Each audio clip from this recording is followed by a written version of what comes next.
Hi, I'm Jane Steen. I'm a consultant in the technology industry, and with me today is Steve Drake from True North IT.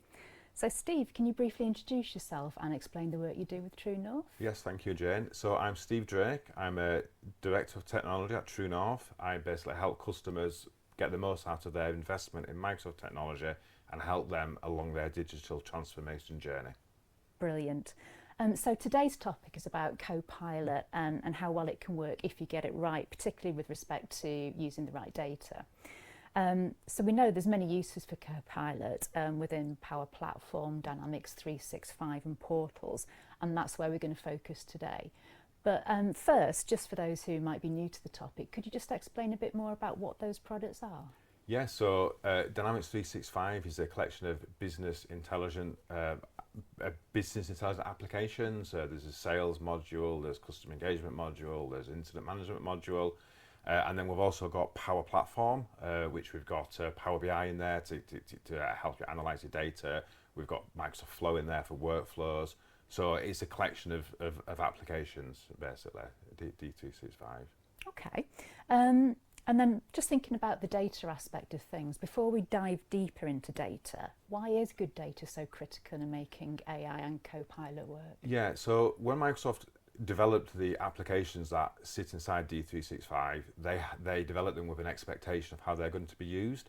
So when they developed the sales application, if you've delivered a sales solution for your business and data has ended up in the wrong place, then when Copilot comes along and says, right, I want to understand this data, I want to aggregate your sales figures, it could be looking in the wrong place. So when you're asking Copilot, say, okay, summarize, my pipeline, aggregate my sales, if things have been keyed into the wrong fields or extra fields have been added, it can't summarize that data. So, and it's not just, values, it could be you've put things in custom entities, so there's lots of things that could be done wrong when you drift away from product led, which then creates technical debt when you come to evaluating and getting value out of technologies such as Copilot. Sure.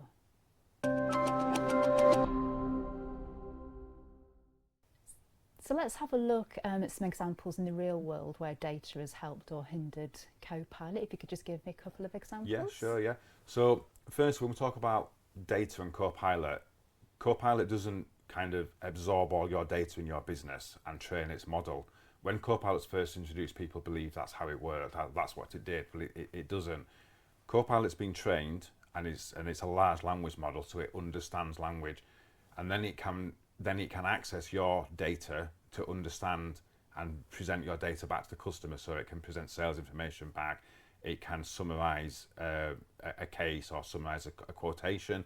So in examples where we've seen that work well, or when we've had to do some work to make that work well, so we've got customers who use the sales module for doing quotations and the customer journey for sales. They have milestones in their life cycle where they may have to do a survey for fibre optic installation. So the end user just type that into a field, survey date, fibre optic was done, and they put a date in. So when they look at that case and want to see a summary, Copilot doesn't know anything about that. So what we've seen useful for those types of scenarios is when milestones happen, we write to the timeline to say site survey done, site survey completed, site survey uncovered issues, and then when Copilot summarizes that data, it just basically will say, what's the latest thing happening with this record. Then the user doesn't have to, switch screens, look at all the tabs, find the right information out. It's all summarized there. So what that's us basically, when events happen, we're pushing things into the timeline to make Copilot get more value, to give the customer more value. Then the other example is when data's being put in the wrong place. Sometimes people say, okay, then we've got quotation, we don't like the fields, we want to create loads of other fields, we're going to create loads of bespoke fields, we've got these reporting requirements, so rather than work on the data in the report module, we're going to change how we store it in Dynamics. Then what happens then is Copilot doesn't have a clue. It's like, I've got a sale, I don't see anything in the fields I expect, so I can't summarize that sale, I can't see what the value of that sale. could be an opportunity. I can't assess the value of that opportunity because everything's just in the wrong place. So for those customers, we then try and go back to product led, which may involve like a mini data migration project, to get them back to product led. Yeah, which does sound more complex. Yes. For sure. Yeah. Let's move on to see how viewers can get their data Copilot ready. First of all, if an organisation is serious about getting ready for Copilot, where should they start with their data? So they should look at what gaps they're getting. So when they're testing the Copilot integration, they should look at where do they want to gain business value, and where is it not working, and why is it not working, and then they need to so is it not giving me the information I need when I look at a lead to see if there's the success of that lead qualifying. Why isn't it? Is it because I put things in the wrong place? What happens if I just rekey that value in the right place? But can I rekey that value in the right place? Because the form might not have the field that Copilot needs. It might be hidden because it's no longer being used. So it is a case of identifying where you want to get value out of Copilot and basically working out what fields are missing, what data is missing to get that value. Sure. And are there any specific tools or processes that you'd recommend people starting with? Yeah, so for tools, we have quite a few internal tools for moving things around. So when we have a project which is moving data around for customers so they get value, we will use our own internal tools because as developers we're familiar with them. But for people just wanting to get going, without using, building their own tool set, there's an excellent toolbox, has some tools for moving data around. They could also create a sandbox environment, and just try with that. But I would recommend using XLM Toolbox to move data around, or if you feel comfortable creating custom versions of forms, so you're surfacing the fields that are missing and just putting the values in there, and then seeing what value you get out of Copilot once you put those values in the fields. It might not be a case of just doing it on one record, or you may need to do lots of updates because it's how data. It's not just the single record. It's how it's the bigger picture that Copilot's looking at. So you might need to focus on doing bulk updates rather than just updating single rows and seeing what happens. Sure. And what about infrastructure considerations?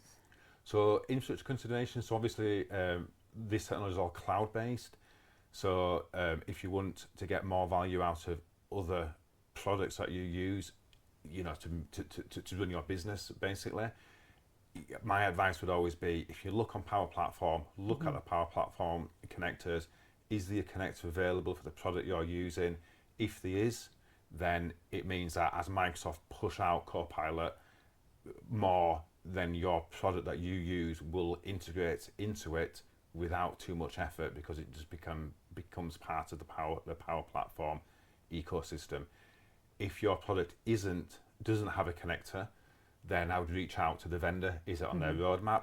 If it isn't on their roadmap, then I would consider, do you need to, use something else where you might use something to manage support calls, so product X might have no roadmap for it connecting to Power Automate. So, it might be worth considering looking at another product. Yeah, good point. And what about security considerations? So with security, so when Copilot first came out, people thought, as I said earlier, because it's read all your data, it knows everything, and it's going to be insecure because people might enter something into a search and it gives you back information that you shouldn't have access to. Copilot 100% respects your security measures you've got in place. So if you've got teams and you've got permissions on those teams, and you've got permissions on folders, you've got access, Copilot will respect those. But what it does do, it will try a bit harder to find things. So if you were, say, like an example, if you wanted to get a list of, I'm just going to use an example, people's payrolls, you might type into SharePoint payroll member of staff X, and you wouldn't find anything if you've got security set up. But what Copilot will do in the background, it'll go, right, you search for payroll. What other words could I search for? How else can I find this? So it'll just try a bit harder because it's trying to be helpful. So it might find something really obscure that in an area that nobody looks in, and it's not called payroll. It could be called like something else. So it may find those records, or those documents. So my advice there would be just basically keep security simple. Use teams, set permissions on teams, have management teams, account teams, have teams for projects. Don't try and create granular security on files and folders. And then when you do need granular security, we use Purview at True North, and some of our customers use that. So then if you've got an accountant, an Excel spreadsheet that's for accounts, you would then give that a marking to say it's for accounts. And no matter where that document ends up, it will always respect that privacy marking. So that document could get emailed, it could get shared, it could get moved into another area. And Copilot will always respect that. It's a privacy marking. So Copilot will always respect that privacy marking. And if a user can't access it, then Copilot will access it on their behalf. Yeah, there's some really good points there. I think particularly with teams where people don't always approach it in the right way, do they, in terms of the setup? Yeah, and then if people do kind of go crazy with the security, it just becomes a nightmare to manage. If you start going, I've got a folder 3 levels deep, and I've got to give these permissions, then what happens then is people go, we've got a new member of staff, they need to access this. I'll just give them admin permissions, because we don't understand our permission model anymore. So you end up giving things over permissions to get around awkwardness of permission models like that you've set up. Yeah, that's absolutely true. So let's have a look now at the limits of Copilot. Can Copilot sometimes get things wrong? Yeah, absolutely. So the more human Copilot is, then the more likely it's going to make a mistake. I suppose maybe likely is the wrong, a bit too strong. So it is going to make mistakes. It's enthusiastic. It kind of aims to please, but it doesn't have the wisdom or the experience sometimes. So sometimes, when you're interacting, you sometimes need to steer it to say, well, actually, I can see where you got that from, but I'm not thinking about that. So can you just please, So it's like having a really eager helper that's just not got the experience. So yes, it does get things wrong. Yeah. Absolutely. And I think you've come across some sensitivity issues, haven't you, with Copilot? Yeah, so that's an interesting one. So we've got some of our customers who deal with medical data, and they use CE, and they use forms. So basically, when you're typing in data into a form and Copilot's enabled, it will start to auto-complete data. So it's not just like when you put your address in, it goes, you live here, I'm going to put your address in. When you're ordering something online, you'll be entering data into a form, and it'll be trying to predict based on past trends what data goes in those fields, which can be really useful. But when you're dealing with medical records, it can be a bit off-putting. So if somebody's entering some information and it starts saying, then you're going to have this problem, and then you're going to have this problem, it's not sensitive. So we've had some of our customers who deal with sensitive data who have just basically said, we just want to turn Copilot off because it's not, it's not giving us value. It's kind of upsetting, almost. Yeah. And are there issues as well around kind of customer trust? Yeah. So, I think to gain customer trust with any new technology, you need to be honest. You need to be transparent. You need to be honest about the limitations. Be honest about that it's not reading all your data, because that is a common thing that and it's not sharing data. But you just need to be transparent to say, yes, it will get things wrong. It's not going to be perfect. And once you start being honest with people and set people's expectations, that's when you get trust, because it's the misinformation, miscommunication that loses trust. So just being honest with people about its limitations and where it's going to be used, and it's new. It's new, and everywhere Copilot's used, you'll always see the message. AI can make mistakes, and it can make mistakes, but we make mistakes. Yeah. So. So, looking forward with Copilot, where do you see it going in the next few years? So the next innovations that Microsoft are doing, which they're in the product right now, but there's a lot of preview tags everywhere. So agents. So agents are a big thing. So what an agent is it's like you can create something within Microsoft Copilot, and you can give it a task, give it access to certain information, give it some prompts about how it's meant to work. So a really simple example is you've got a new starter coming to work for you. Rather than just going, here's a staff handbook, go read it. Here's a health and safety documents, go read it. You know, and whatever information you give them, you just basically say, okay, you know, there's the welcome new member staff agent. You've configured the agent, you've given it access to your staff handbook, you've given it access to health and safety, you've given it access to other documents, your coding policies if it's a software house like we are. And they can just basically sit there and say, oh, can I wear trainers in the office? And it'll say, well, actually, if you read page 5 of the staff handbook, it says you can't wear trainers, you know, and that's where it's heading. So that's not just Microsoft saying, this is Copilot, this is where it's going to go. It's saying, right, you can create your own agents and you can have them look at anything and do anything you would like. So it's almost like, you know, complete customizations of Copilot to surface data and get data and do things with data to meet your specific business needs, you know. So I think that's really exciting space at the moment. Yeah, that sounds really useful and also great for productivity as well. Yeah. We've all been there when we've been sent to read the staff handbook, Yeah, so that would be great. Yeah, no, that's no, it is. Yeah, no, it's very long. So what innovations are you excited about? Yeah, so I think in the future, I think we're going to see more autonomy. So basically, going back to the agents can do things, but agents can actually create other agents. So then if you get into, well, so agents can create agents, so what's going to happen? So imagine if you just sat there and you just get an email coming in from a customer and there's something sat reading your email in a privacy sensitive way and automatically knowing, right, that belongs to that case, that should create a sales lead, that's a support ticket, the customer's got an issue, oh, that customer's got an issue, I've had that before, can we give them this back? So it's almost like, you know, things just doing things almost autonomously based on it understanding, you know, you might have to, you know, give it some data, give it some real world examples, but I think that's going to happen more and more. They're just going to start adding value to your business without you even realizing, you know, it's just going to be there. You don't obviously have to enable it, but it's just going to start just adding value, you know, and it's like a bit like when spell checkers first came out, you know, that kind of thing. You know, when we first had Google, it's you know, I just think it's just going to start adding value to you know, to areas of your business without actually realising. Absolutely, that's a really exciting thing to watch, Yeah. isn't it?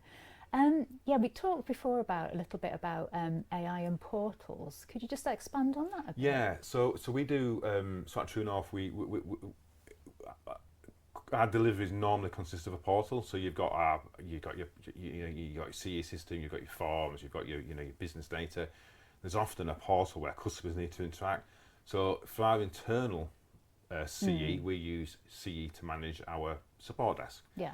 So customers can log support calls in our portal, and we've used AI just to try and get the customers to give us the information that we would ask for.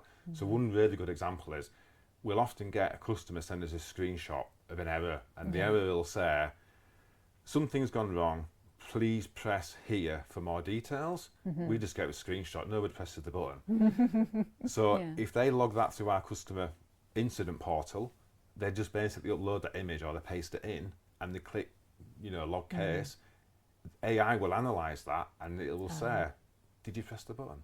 Do you know, and it's not because we've said to it, please analyse image and ask you to press the button. We've just said, please look at the data the customer's logging and, you know, can they give us any more information to make the support journey have less friction? Yeah. So and we've also got it so it will have different. It will understand what customer they are and what systems we do. So it will then say, you know, was this in production? Was this in UAT? You know, if we always need to know that information, it will always ask for it. So it's just, you know, so it's rather than having complicated forms in the portal with complicated rules about what fields you need to fill out, AI just goes, oh, I'm just going to double check that detail you've given me, you know, and see if it meets the requirements that we need when somebody interacts with that portal. Yeah, that is so clever. So to wrap up, if there's kind of one thing you'd like people to take away from this video today, what would it be? Yeah, just have a go with Copilot. So set it up in a sandbox environment if you don't want to go into a production environment. Load up Microsoft customer data, have workshops, get people excited about it, get people involved, just have a go, just have a play, because it is here. There's gonna be more, more Copilot, more AI. It's almost like we're in an industrial revolution, but for digital transformation. It's here. It's not going to go away. If you're not getting value out of it and it's not helping you with your customer journeys, then you're not getting value out of the products that you're paying for, basically, that you're using day to day. Yeah. So just have a play. Don't be afraid of it. Just Yeah, have a go. absolutely. And where can people reach out for help if they want it? Yeah, so obviously you can reach out to our website, truenorthit.co.uk. We have a discovery piece where we can come in, do some discovery on Copilot, help you, understand how it will help you and your business, so just reach out to our website. Brilliant. Thank you, Steve. So that's it for today. As Steve said, if you'd like more information, please do reach out to Steve via the True North website. Thank you for watching. Yeah, thank you.